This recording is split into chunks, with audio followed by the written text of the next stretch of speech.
Sign language से हम communication करते हैं किस बच्चों के साथ? हियरिंग इम्पेयर्ड और जो कि मतलब बोल नहीं पाते। ऐसा नहीं कि उन बोल नहीं पाते, उनका वॉइस या वोकल कॉर्ड ख़राब नहीं होता है, वो सुन नहीं पाते इसलिए वो उस चीज़ को रिपीट नहीं कर पाते। अच्छा ठीक है, बंद करो। मैं कुछ बोलूँ?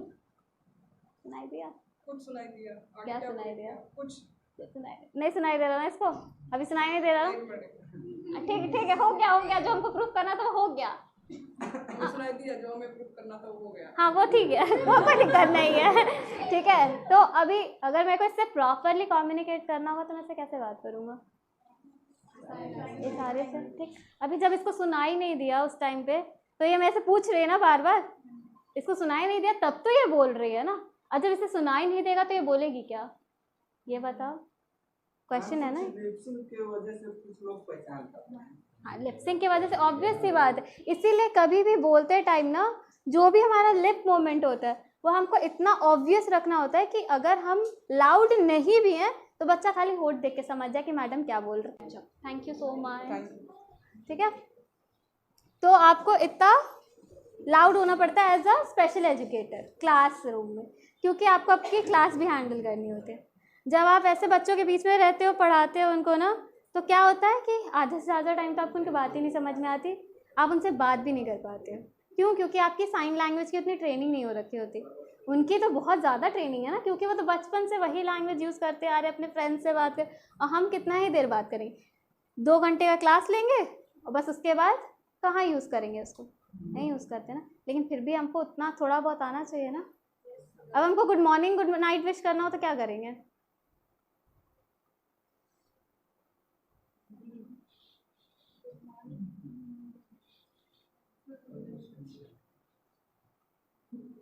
Thank you, sorry.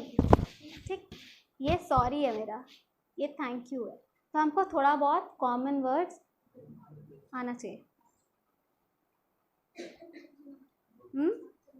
नहीं, भाई, ब्रदर, ठीक, हाउस, ठीक, हाउस, ठीक। तो ये सब कॉमन सारी चीज़ें हैं जो कि हमको तो अब देखो बहुत फैसिनेटिंग लग रहा होगा, इतना थोड़ा सा बताया तो ऐसा लगा कितनी कमाल की चीज़ बता रही हो ना, लेकिन ये उनके लाइफ की क्या चीज़ है? नॉर्मल सी चीज़ें हैं, उनको आती है, वो करते हैं और डेली करते हैं, और ऐसे देखोगे तो बहुत अमेजिंग लगेगा। ठीक, अभी इन अ ग्रुप ऑफ पीपल तुमको बैठा दूँ जो कि सिर्फ डेफ है और डम है, तुम लोगों को कैसा लगेगा? ऑकवर्ड लगेगा? लगना भी चाहिए। क्यों? क्योंकि जब हम सब बात कर रहे होते हैं और वो हमारे बीच में एक अकेला आ जाता है तो उसको भी ऑकवर्ड ही लगता है, क्योंकि हम उससे बात नहीं कर पाते। ठीक है, तो हमको क्या ध्यान में रखना होता है कि हम किसी के लिए भी कोई भी सिनेरियो ऑकवर्ड नहीं बनाए, चाहे वो डिसेबल्ड हो या नहीं हो। हमको हर चीज़ से, हर ह्यूमन बीइंग से थोड़ी बहुत एम्पैथी रखनी पड़ती है, मतलब कि बिना बताए उसके दर्द को महसूस कर सकते हैं। ठीक, और इसके वजह से हम उसकी इंडिपेंडेंस या उसकी प्राइवेसी को या उसकी पर्सनल स्पेस को इन्वेड नहीं कर सकते हैं, क्योंकि हमको उसका अधिकार नहीं है। ठीक, अभी हम किसी को यहाँ से खींच के ले जाएं, क्या वो मेरा अधिकार है? वैसे ही उनके साथ भी गलत व्यवहार करना हमारा अधिकार नहीं है। उनसे उनका परमिशन लेना, उनके बारे में जानना, उनको समझना, उनको अपनी सोसाइटी का हिस्सा बनाना। मान लो कि क्लास 4th में एक बच्चा सुन नहीं सकता, ठीक, तो अभी क्या होगा उसके लिए? जो स्पेशल एजुकेटर है, असेंबली के बाद या स्कूल ख़त्म होने से पहले वो एक 10 to 15 मिनट्स का एक सेशन लेगी। किस चीज़ का? साइन लैंग्वेज का। वो साइन लैंग्वेज से क्या करेगी? उसको सिखाएगी, सारे बच्चों को सिखाएगी। वो सिर्फ उसको नहीं सिखाएगी, वो सारे बच्चों को उससे कम्युनिकेट करना सिखाएगी। क्यों? ताकि वो बच्चा एलिनेटेड नहीं फील हो। अगर उस क्लासरूम में एक ब्लाइंड बच्चा है तो उसको वो एक्स्ट्रा मटेरियल्स या स्टडी मटेरियल्स प्रोवाइड कराएगी। ठीक है, एक्स्ट्रा स्टडी मटेरियल का क्या मतलब है? चीट कोड देगी? नहीं, उसका जो भी मटेरियल्स है उसको ब्रेल में प्रोवाइड कराएगी। ठीक है, उसको ब्रेल बुक्स तो अवेलेबल कराएगी ही, उसके साथ साथ उसका जो नोट्स या क्लासरूम वर्क्स होता है या होमवर्क्स होता है वो भी उसको वो ब्रेल में कन्वर्ट करके देगी, ठीक है।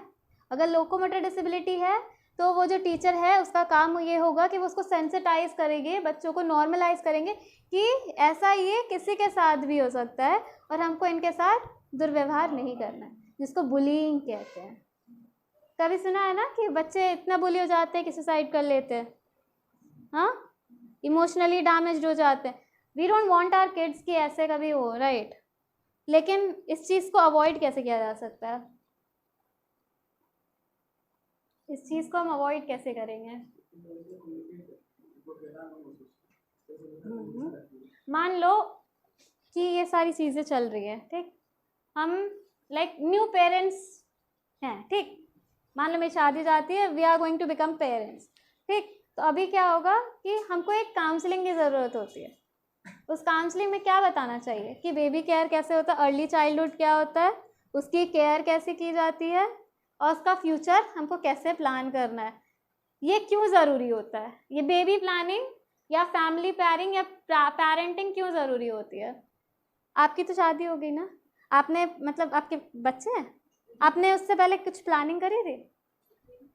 कैसी? जैसे पढ़ाना, हाँ, और अच्छा शिक्षा देना और आगे पढ़ने, बस इतना ही ना। लेकिन असली पेरेंटिंग काउंसलिंग में क्या होता है कि एक पेरेंट को मेंटली प्रिपेयर करा जाता है कि मान लीजिए इफ़ समथिंग रॉन्ग हैपन्स और आपका बच्चा थोड़ा डिसेबल्ड हो जाए या उसको कुछ दिक्कत हो जाए, तो आप उस चीज़ के लिए कैसे प्रिपेयर रहते हो, ठीक।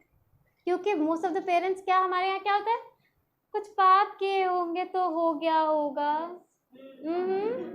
यही चल रहा होता है ना, पुनर्जन्म का पाप है भोग रहा बेचारा बच्चा, कर्स है, कुछ किसी ने कुछ टोना कर दिया, जादू हो गया, यही चल रहा होता, राइट। क्या ये बातें सच होती हैं? हैं जी? कौन बोल दिया? जी कौन बोला है? नहीं होती है, ये सारी बातें सच्ची नहीं होती है, सब झूठ है, ठीक है। जो बच्चे ऐसे होते हैं उनके साथ कुछ ना कुछ प्रेगनेंसी के ड्यूरेशन या जेनेटिकली कुछ हो जाता है, मिसहैप हो जाता है, इसकी वजह से वो बच्चे वैसे हो जाते हैं, ठीक। उसमें भगवान की कोई गलती नहीं है, ठीक। अभी अगर जो महिला है वो अपना ख्याल नहीं रखे, ठीक, मान लो गिरती पड़ती रहे तो बच्चे को तो चोट पहुंचेगी ही ना, और वो चोट कहीं ना कहीं तो दिखेगा ही ना, हाँ। अगर किसी भी हिस्से में उसको चोट लग जाती है प्रेगनेंसी के ड्यूरेशन में, तो बहुत ज़्यादा चांसेस होते हैं कि बच्चा डिसेबल्ड ही होगा, राइट। इसीलिए क्या कहा जाता है महिलाओं से, ज़्यादा वज़न नहीं उठाने, संभाल के चलने, ज़्यादा काम नहीं करने, ऐसे ही कहा जाता है ना। खाना पीना का ढंग से ध्यान रखने। कितना बाहर के देशों में क्या होता है कि उनकी टेस्ट वगैरह भी चलती हैं, क्यों? ताकि वो ये देख सके कि उनके परिवार में पुराना कुछ ऐसा तो नहीं है। जैसे होता है ना, कलर ब्लाइंड के बारे में किसी को पता है क्या होता है? लाल और हरा रंग सही नहीं, मतलब उसमें भेद नहीं कर पाते हैं, ठीक है, कलर ब्लाइंड होता है वो। क्या लड़कियों को हो सकती है? किसी को नहीं हो सकती है, लड़कियों को बहुत कम होती है, लड़कियों को ना के बराबर होती है। क्यों? क्योंकि जेनेटिकली लड़कियां कैरियर होती है। इसमें कोई बायोलॉजी वाला है? कोई बायोलॉजी वाला है? हाँ, तुम्हें तो पता होगा ना कि लड़कियां जेनेटिकली ये चीज़ें कैरी करती हैं, बट लड़कों में ये चीज़ें दिखती है, ठीक है। तो ये चीज़ें जेनेटिकली ही आती हैं। कुछ क्रोमोसोमल की वजह से हो जाता है, कुछ मस्कुलर डिस्ट्रॉफी हो जाती है, कभी आइज़ मतलब अंडर डेवलपमेंट रहता है तो बच्चा ब्लाइंड रह जाता है, किसी के हियरिंग अगर नहीं बनता तो बच्चा डेफ पैदा होता है, ठीक है। तो इसमें किसी की गलती नहीं रहती है, ये वो मदर के प्रेगनेंसी के टाइम हुआ कोई मिसहैपनिंग होता है, जो कि इवन मदर को भी नहीं पता होती। तो मदर को भी हमको नहीं करना चाहिए, कुछ नहीं बोलना चाहिए, ठीक।